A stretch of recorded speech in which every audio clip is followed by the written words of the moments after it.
Hello मेडिकोच। आज हम एक न्यू लेक्चर पढ़ेंगे, force and torque on electric dipole. At the end of this lecture में तुम्हें पता चल जाएगा how force applied on dipole, torque applied on electric dipole, and third, work done in change the position of dipole in uniform electric field. First, force on dipole. This is the electric field lines. This is parallel to each other. This is uniform electric field. अब uniform electric field में अगर हम सोचें कि इसका force कितना होगा, यहाँ पर this is Q E and force इधर का होगा Q E, both Q E are opposite in direction, तो नेट फोर्स होगा Q E minus of Q E equal to 0। तो force on dipole, net force on dipole is 0। किसमें? On uniform electric field. Important ये है, uniform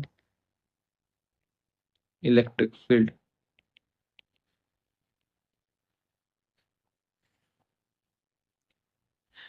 This is the dipole that length 2a.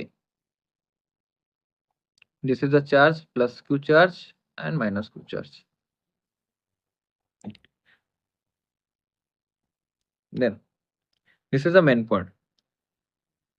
Net force on dipole in uniform electric field is 0, while in a non-uniform electric field it may or may not be 0. Then torque on electric dipole. This is the electric dipole. Charge total length a and a, 2a. This is the minus q charge. This is the plus q charge. Force applied on this due to electric field is F equal to QE. Force applied for minus Q is QE, opposite direction. The net force for this electric dipole is 0. This is the length A. अगर ये length A हुआ तो इसका perpendicular this is the perpendicular distance, perpendicular distance होगा A sin theta. तो कोई भी torque के लिए हमको क्या पता है, torque equal to R cross F। अगर R क्रॉस F है, R is the perpendicular distance.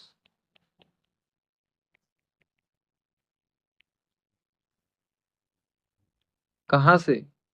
From axis of rotation.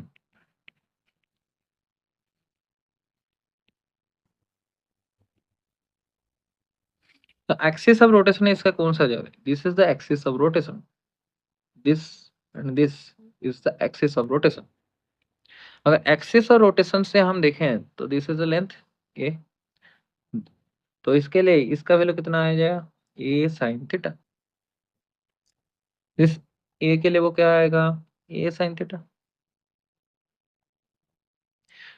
Then torque कितना हो जाएगा, torque equal to 4 R plus F, तो R is equal to A sine theta and F is equal to Q E plus this is the torque 1, both and torque 2 same, a sin theta, the distance, perpendicular distance, and force is equal to QE. Total 2QE sin theta into A.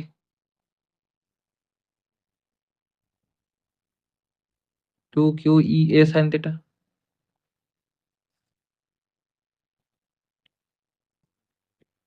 मुझे पता है कि for charge into distance between two dipole, तो हम लिख सकते हैं electric dipole moment. तो P equal to Q into 2A। What is 2A? 2A is the length of dipole. तो इसके लिए हम लिख सकते हैं P into E sine theta.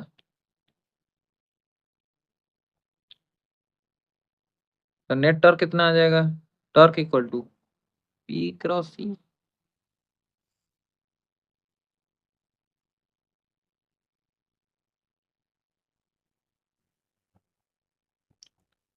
Equilibrium position. अब हम what is equilibrium position, first वो जानना है हमें। इक्विलिब्रियम पोजीशन मतलब सिस्टम में क्या होना चाहिए? दो चीज। क्या? Net force equal to zero, net torque equal to zero. This is the equilibrium position. Equilibrium मतलब क्या है? It can be rest. Why rest? No force, वो रेस्ट ही रहेगा। अगर वो इक्विलिब्रियम में है तो उसके लिए फोर्स भी जीरो, नेट टॉर्क भी जीरो। अब इसी चीज को हम बताते हैं, जैसे कि ये है डाइपोल। डाइपोल में बोथ पॉजिटिव चार्ज है एंड नेगेटिव चार्ज है। अब पॉजिटिव चार्ज के लिए फोर्स लग रहा है plus Q E, negative charge के लिए फोर्स लग रहा है माइनस क्यू ई, और negative direction Q E. Total force this dipole में कितना लग रहा है? क्यू ई कैंसिल तो जीरो। तो ये तो हो गया सेटिस्फाई। देन हमें पता है अगर इसका टॉर्क निकालना है, टॉर्क का वैल्यू कितना है? करने के लिए मुझे क्या चाहिए? Tau equal to P E sine theta. अब पी साइन थीटा के लिए मुझे चाहिए एंगल थीटा। अब एंगल कैसे पता चलेगा? This is the P, negative charge to positive charge direction, and this is the E. Both are in parallel and same direction. Angle कितना हुआ इसके लिए? जीरो। अब पी एंड ई के अंदर अगर एंगल जीरो है तो टॉर्क कितना हो जाएगा? P E sine zero is equal to zero. तो यहाँ पर ये क्या हुआ, इसमें दो चीज आ गया इक्विलिब्रियम पोजीशन। इसमें टॉर्क भी जीरो है, फोर्स भी जीरो है। So this is the equilibrium position. Angle कितना है उसके अंदर? 0 डिग्री। अब कंडीशन क्या है कि ये इक्विलिब्रियम पोजीशन जो है, जिसमें पॉजिटिव चार्ज यहाँ पर है और नेगेटिव चार्ज यहाँ पर है, फोर्स अपोजिट डायरेक्शन में लग रहा है, वो स्टेबल इक्विलिब्रियम है कि अनस्टेबल इक्विलिब्रियम है?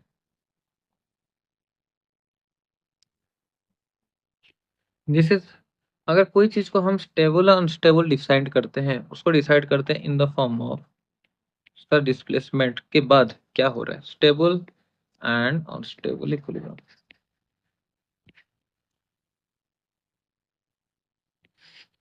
स्टेबल इक्विलिब्रियम में हमें अगर वो चीज को थोड़ा सा डी थीटा चेंज करेंगे, चेंज डी थीटा, तो वो क्या होगा? फिर वो क्या होगा? वो बैक आ जाएगा किसमें? सेम पोजीशन में। सेम पोजीशन मतलब इनिशियल पोजीशन। अनस्टेबल क्या होगा? जब हम डी थीटा चेंज करेंगे, वो नेवर कम बैक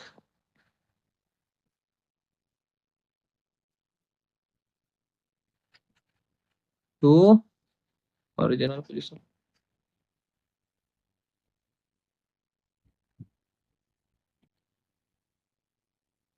तो यहाँ पर अगर हम देखें, इस इसमें फोर्स इस तरफ लगेगा क्यू ई, इसका फोर्स लगेगा माइनस क्यू ई और नेगेटिव क्यू ई।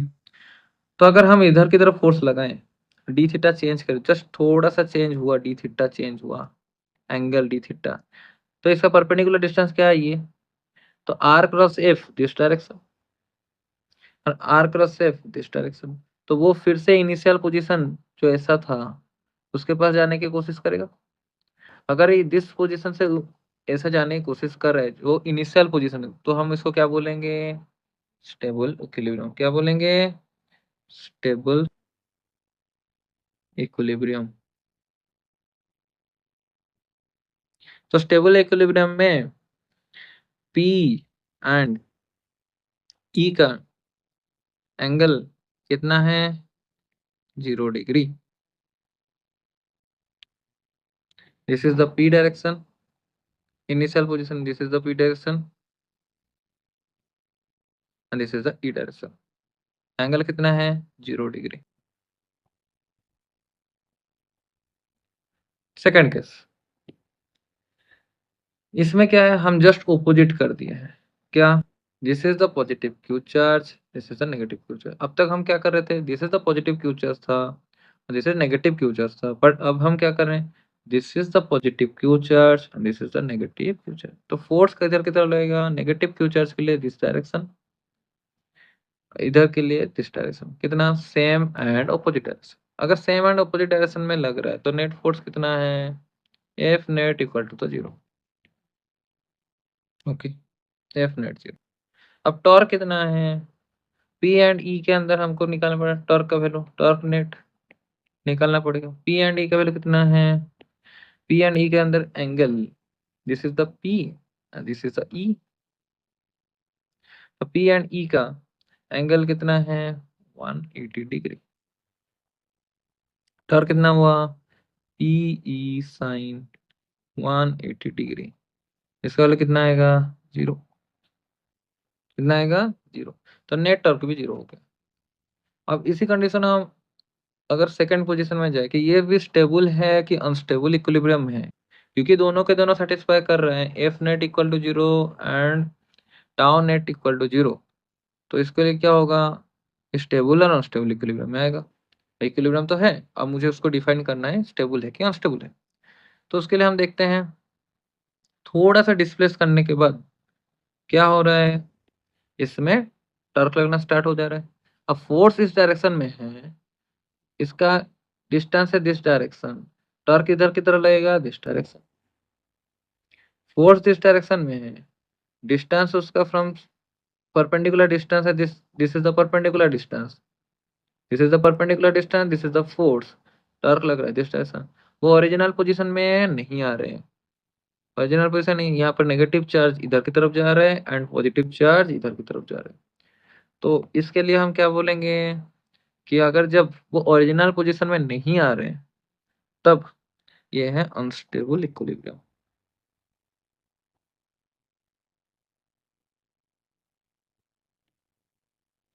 अब अनस्टेबल इक्विलिब्रियम के लिए पी एंड ई का अंदर एंगल कितना होना चाहिए, एंगल कितना होना चाहिए, पी का वैल्यू कहाँ था, पी नेगेटिव से positive direction and E this direction. Angle कितना है 180 डिग्री।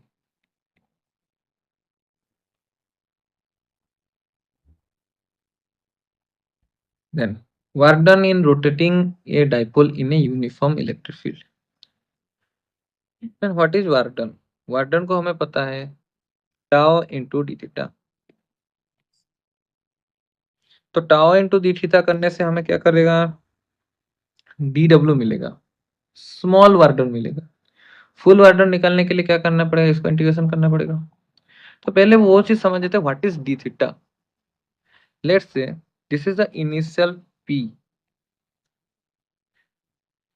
एंड इनिशियल पी में थीटा डिग्री एंगल कर रहा था इलेक्ट्रिक फील्ड को। तो इसके लिए टॉर्क कितना होगा, tau is equal to P sine theta. Okay, अब वर्क डन के लिए क्या होगा, उसके लिए वर्क डन तब होगा जब ये थीटा पोजीशन से थोड़ा ज्यादा करेगा और डी थीटा ज्यादा हुआ, मतलब क्या है, वो थीटा चेंज कर रहा है, थीटा चेंज कर रहा है तभी हमें वर्क डन मिल रहा है। तो वर्क डन कितना होगा, work done is equal tau into D theta, tau dot D theta, that's the work done. तब वर्क डन के लिए हमें क्या करना पड़ेगा, दो पोजीशन लेना पड़ेगा जिसमें क्या हो रहा है, एंगल भी चेंज हो रहा है और उसमें मुझे वर्क डन निकालना इजी होगा। तो दिस इज द पहला जिसमें थीटा वन था, इसमें electric field and electric dipole में। अब अब क्या हो रहा है, this is the electric field direction and this is the P.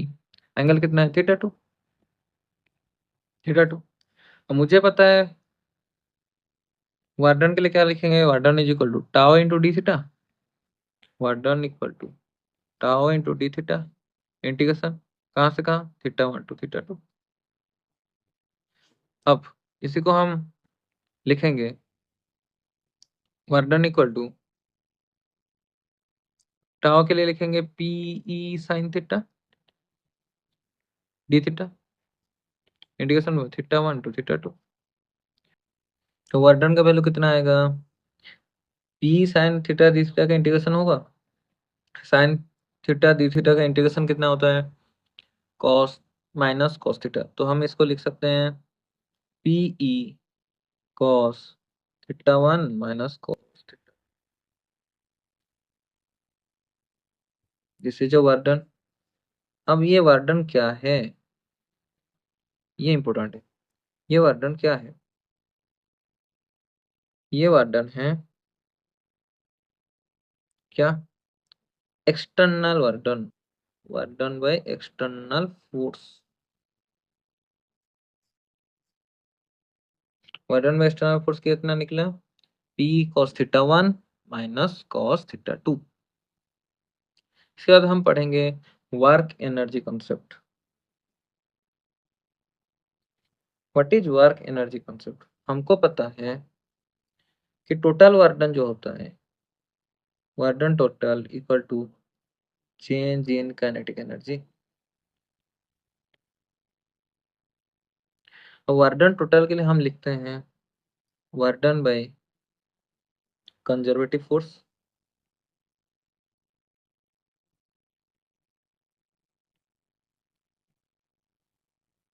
Plus work done by non conservative force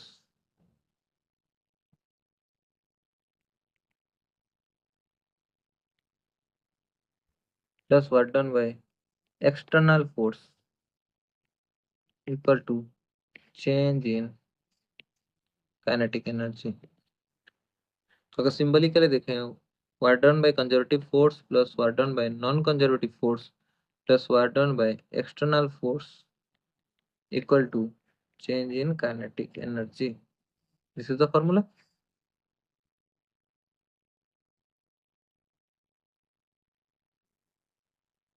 अगर हमको पता है work done by conservative force is equal to negative of change in potential energy, change in potential energy,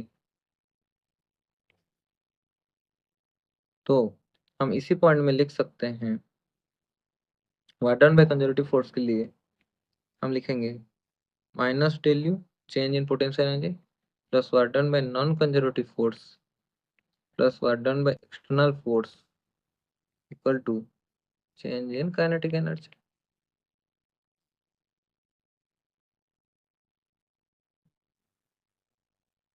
अब हमें मिला work done by external force मिल चुका है, work done by non conservative force for dipole is zero. तो हम यही चीज को हम डिफाइन किए, minus del U plus work done by non conservative force plus work done by external force equal to del K. हमें पता है क्या कि work done by non conservative force is zero, work done by change in kinetic energy equal to zero. क्यों, small rotation जिसमें velocity नहीं आ रहा, इसमें वेलोसिटी अक्वर नहीं हो रहा है, काइनेटिक एनर्जी मतलब क्या, हाफ एम बी स्क्वायर, इसमें वेलोसिटी कोई तो अक्वर नहीं हो रहा है ना वो टॉर्क के लिए, तो हम उसको जीरो ले सकते हैं। तो लेट फॉर्मूला क्या हुआ, minus del U plus work done by external force equal to zero, then del minus del U equal to minus work done by external force. अब minus del U equal to minus external work done by external force हुआ, तो मतलब del you cut गया यहाँ पर, तो del U का value कितना आ रहा है, change in potential energy equal to work done by external force, और change in potential energy equal to कितना है, P E cos θ1 minus cos θ2, change in potential energy. अब minus P cos theta 1 minus cos theta 2, मतलब हम लिख सकते हैं minus P dot E is equal to potential energy.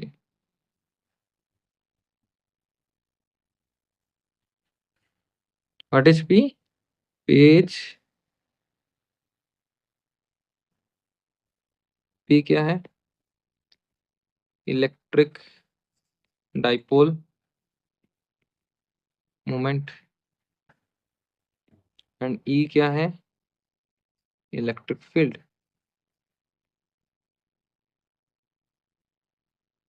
अगर मुझे पता चल गया पोटेंशियल एनर्जी का value, this is the potential energy,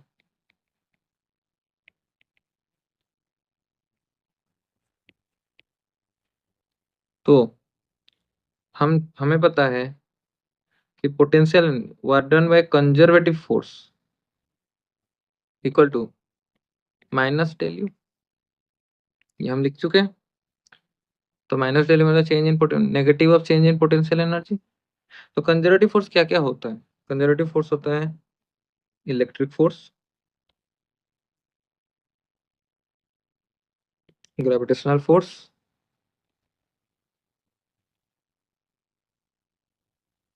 magnetic force और कुछ। तो इसमें हम इलेक्ट्रिक फोर्स लेंगे, तो इलेक्ट्रिक फोर्स के लिए क्या लिखेंगे? Work done by conservative force equal to, और work done by electric force, conservative force है work done by electric force,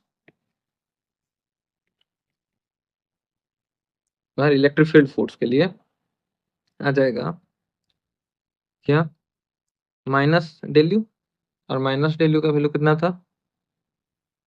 negative of work done by external force equal to P E cos theta 2 minus cos theta 1 work done by electric force.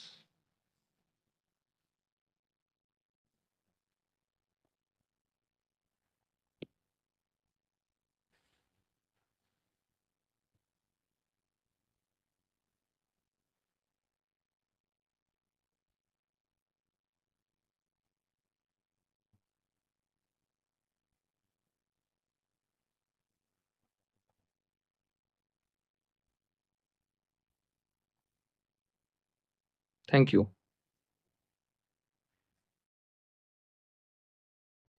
Keep learning. Thanks for watching. Subscribe